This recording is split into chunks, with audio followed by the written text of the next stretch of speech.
Recording in progress. Good afternoon, ladies and gentlemen. Shalom. I'm David Mencer, Israeli government spokesman for the National Public Diplomacy Directorate in the Office of the Prime Minister. This Wednesday, the 11th of December, day 432 of the October 7th war. Just a couple of points from me. Please put your questions in the chat. Some of you have already, together with your news outlet, and we'll get to each one of them. Just a couple of points to start off with. Firstly, it is my tragic duty to share with you the names of the fallen amongst Israel's armed forces since our last briefing. 816 soldiers have fallen. Staff Sergeant Barak Daniel Halpern was just 19 years old, and from Kiryat Ono he fell in battle in northern Gaza.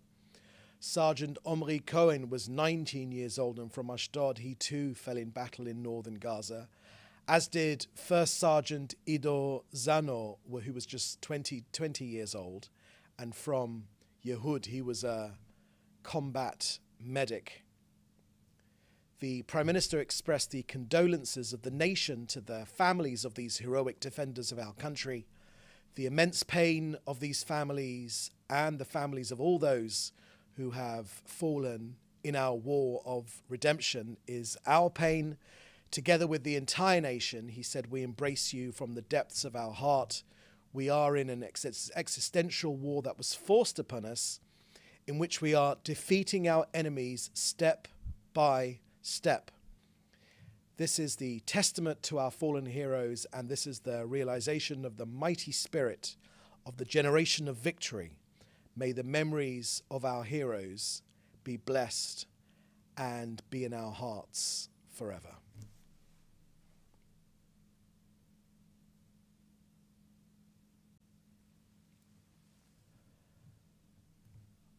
On developments in Syria, Israel believes that the collapse of the Assad regime in Syria marks a pivotal shift in the Middle East. It dismantles a key element of Iran's axis of terror, and it weakens adversaries like Hezbollah and Hamas.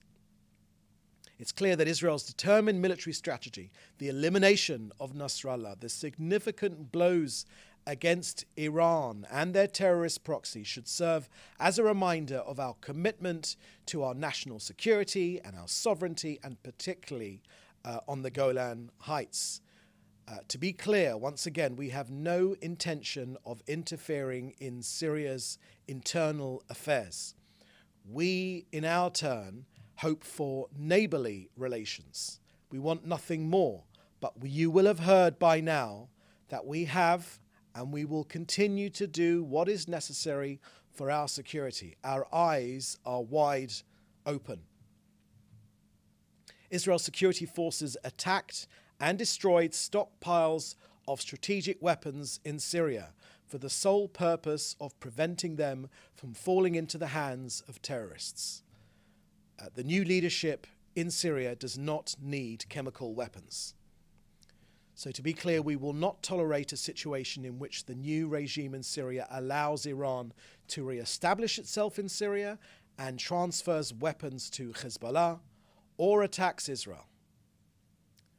Next, in Gaza, this morning, 4 projectiles were launched from central Gaza.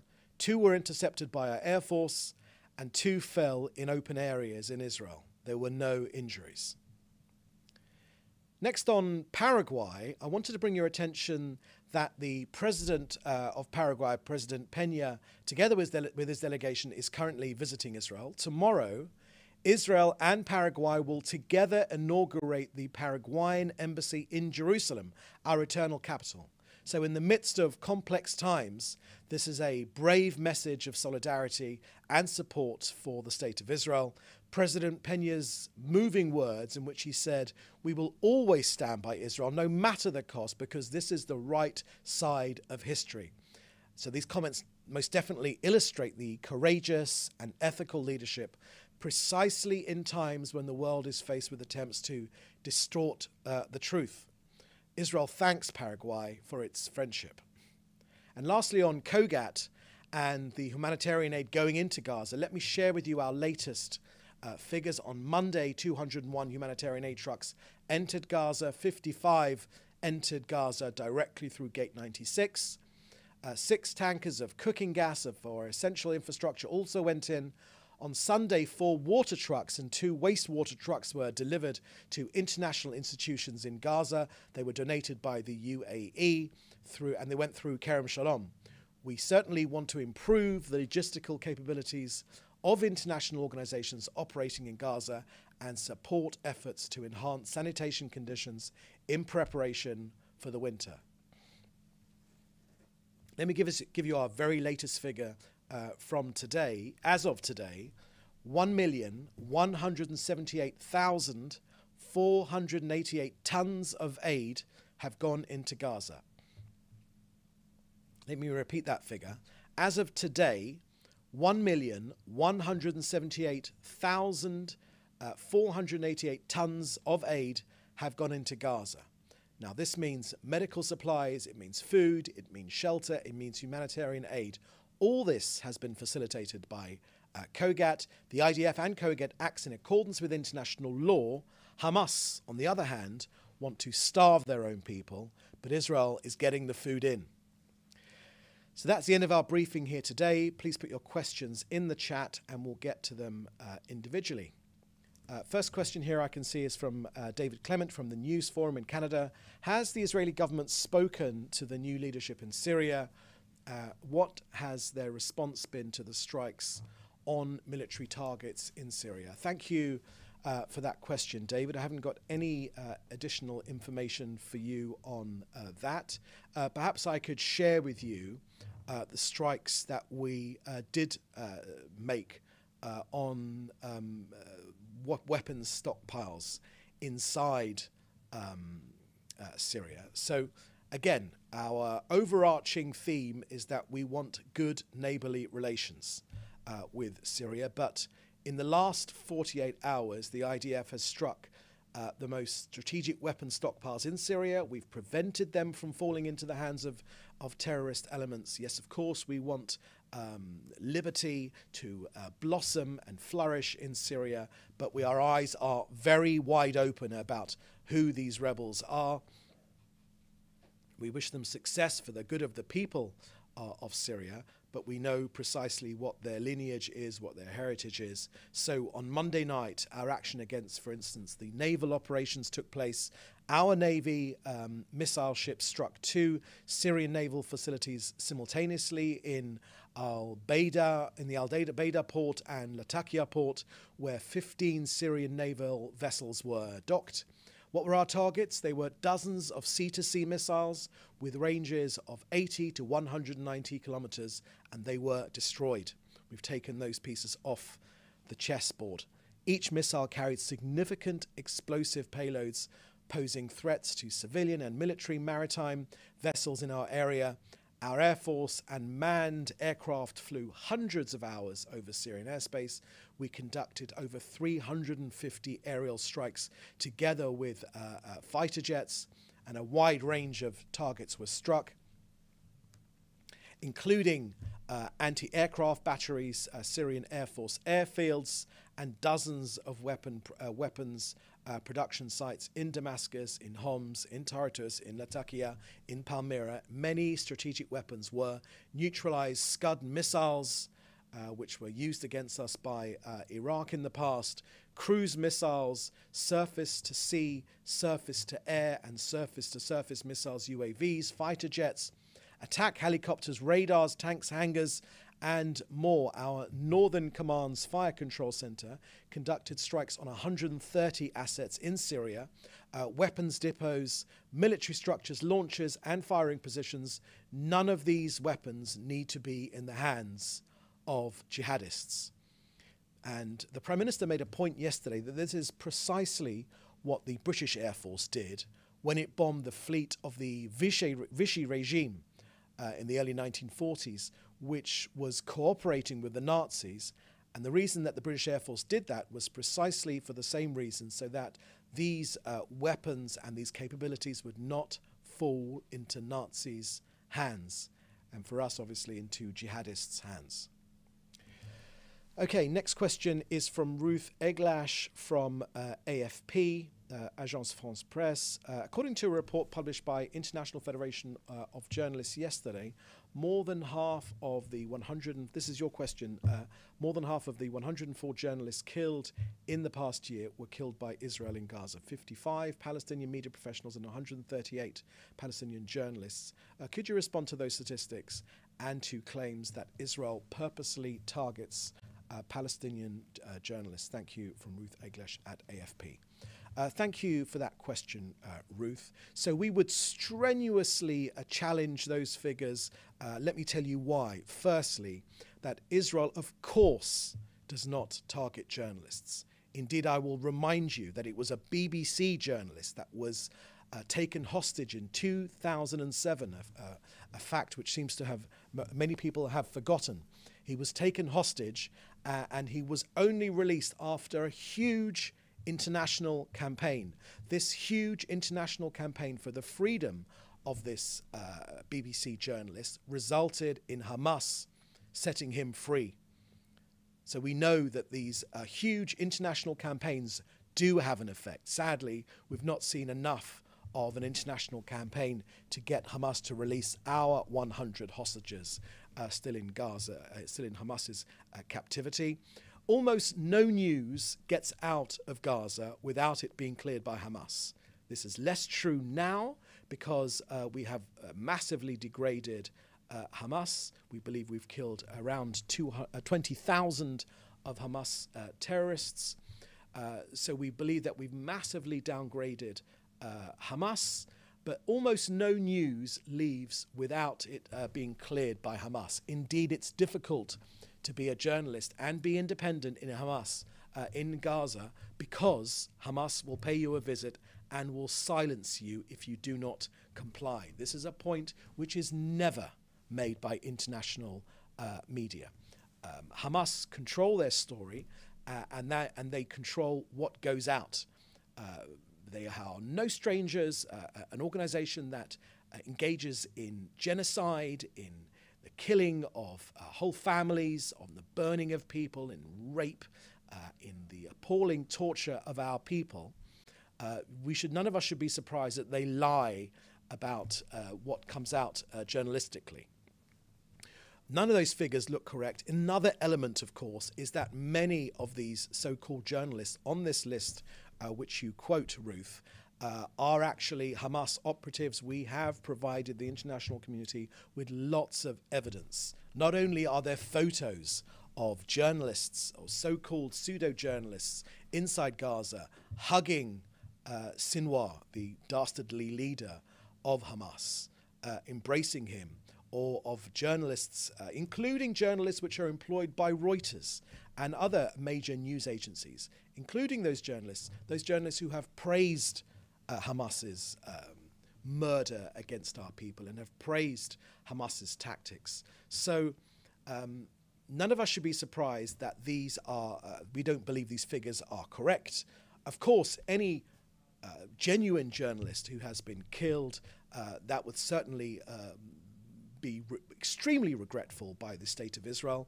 We pride ourselves on the freedom of press in our country and around the world. It's a badge of freedom which this country wears with pride, and it's a symbol. Press freedom is a symbol of a free society, and it's something we very much value here in Israel.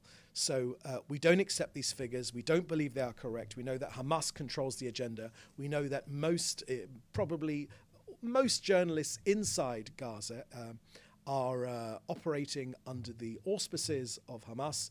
And until Hamas are destroyed, they will not be allowed to report freely. And if not, then many of these journalists are actually working together with Hamas.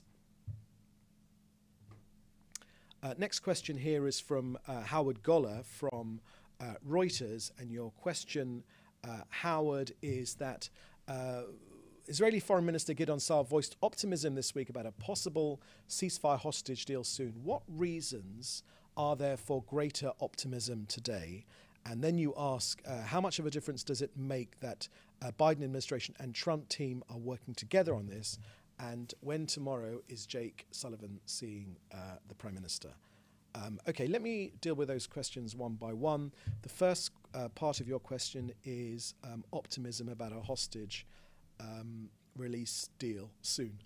Well, Howard, thank you very much for that question. The first thing I want to share with you is that we have, as a rule, not been negotiating from this podium, but I can share with you reasons for optimism. And they are simply this, that Iran has been exposed. They have been weakened. We know that Hamas has been greatly, their strength has been greatly reduced. We know that the Bashar Assad regime has fallen in Syria. We know that Hezbollah has been set back decades and their military capabilities have been greatly diminished. So the axis of evil which was surrounding this country has been greatly diminished. As a result, Howard, Hamas are eviscerated, and this means that they are isolated. Hamas are isolated. So, look, from October the 7th, we have wanted to get a hostage deal. We've wanted to get our people out. So the reasons for the optimism, as you shared by our foreign minister, are precisely is that all these scenarios have taken place. So Hamas is isolated, and we are in negotiations for a deal. We've always been in negotiations for a deal, but we are willing to think creatively. We are looking to work, and we are working with our partners in the international world, obviously with the US, but also with Egypt on our southern border. We want to work with creative solutions because we need to get our people out. 432 days is an appalling amount of time for our people to be held. It is a humanitarian crime, and they need to be set free right now. So those are the reasons for optimism. Hamas is isolated, and that's why we are hopefully moving towards what we hope will be a deal. The proviso I would give you, Howard, is that at every single moment when we have been close, it has been Hamas which has walked away. The Americans have made that clear many, many times. Hamas have walked away. But we want a better future for Gazans. A Gaza free of Hamas is a Gaza which can be a place where our moderate Arab allies in this region can work together with us to provide a better future for Gazans people, a Gaza free of Hamas. Okay. Next question you asked was, how much of a difference does it make that Biden administration and Trump team are working together with on this?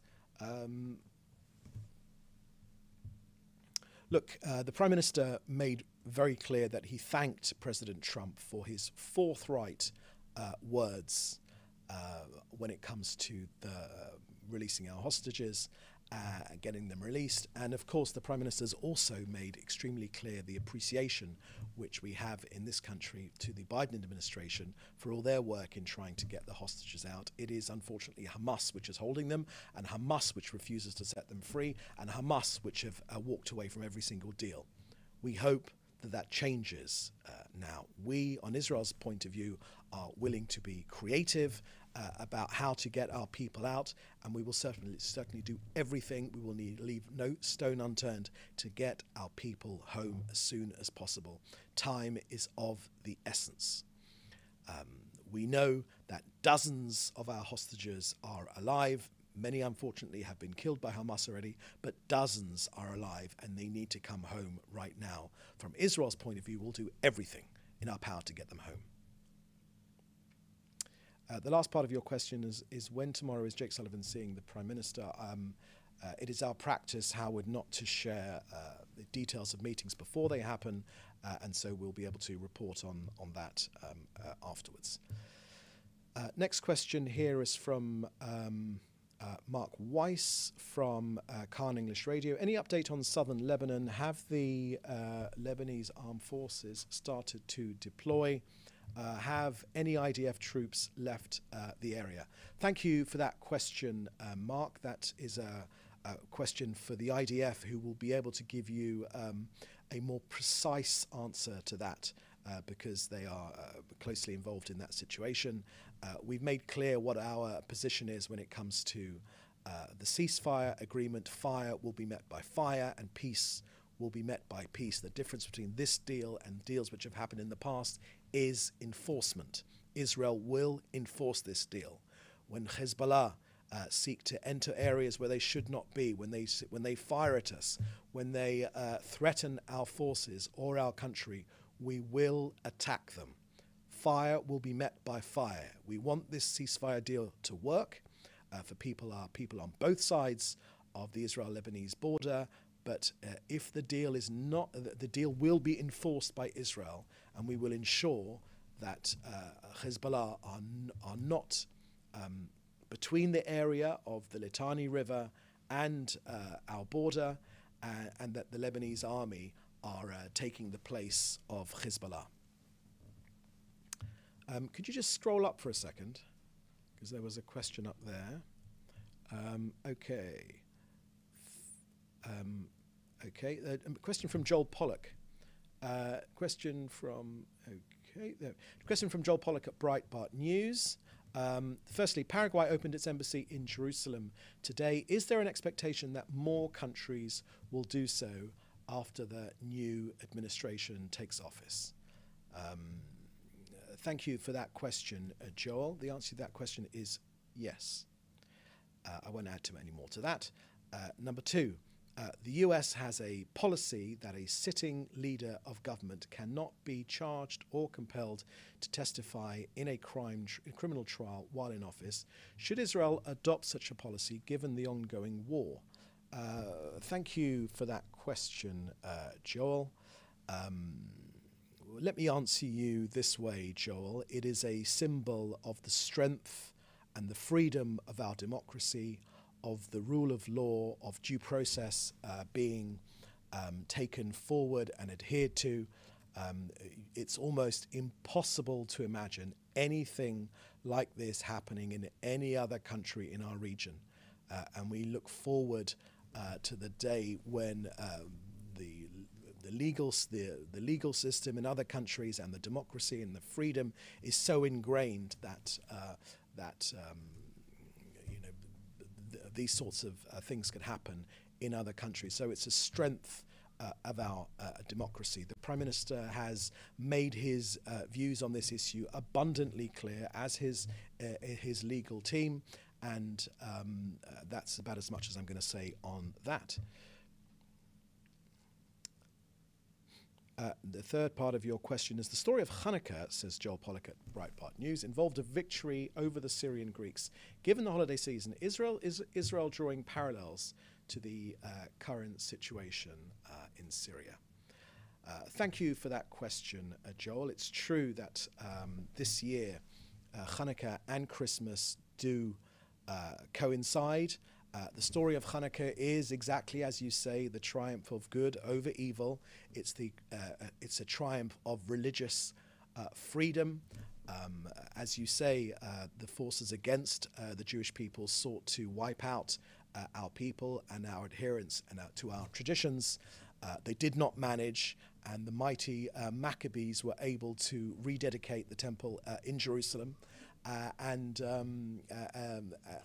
we still celebrate that fact today. So, as many times in the past, forces have come against this country to seek to either wipe out our traditions, our adherence to our traditions, to seek to ensure that our identity is destroyed, if not our physical identity is destroyed. And they have not managed, and for that we are celebrating, and that will be celebrated around the world by Jewish communities. And today, as in over thousands and thousands of years, it's a very special time for Jewish people, and certainly the similarity between our enemies in Syria, the Assad regime that had harbored Iran, that had harbored Hezbollah, that had tried to develop a nuclear weapon, let's not forget, also within their borders, a nuclear reactor that Israel destroyed, that had spent so much of its resources, so much of Iran's resources, which had been wasted on their effort to destroy this country. All their plans have come to nothing. So we look forward to a better future for Syria, and certainly for Syria's people. Okay, next question from Hannah Julian at the Jewish Press. Is there any information about what's happening in Syria right now? Specifically, are there truth to the reports of Taliban-like behavior by the new regime? And finally, does this pose a threat to northern Israel? Thank you for that question, Hannah. Hannah, I gave a fairly comprehensive briefing to earlier on, but let me say this again, that here in Israel, we of course hope for the best, as many other countries hope for the best. We do not have the luxury to wait and see what happens when it comes to Syria. Yes, of course, we'd like to have good neighbourly relations, but we must defend ourselves. Our eyes are wide open. They are wide open. So I think I'll leave it at that without saying any more. And the final question here from Joel Pollack at Breitbart News is one of Israel's purposes in attacking Syrian weapon stockpiles and air defences to clear a pathway for possible attack on Iran's nuclear facilities? Thank you for that question, Joel. I've laid out the reasons why the IDF took the action that it took against Syria.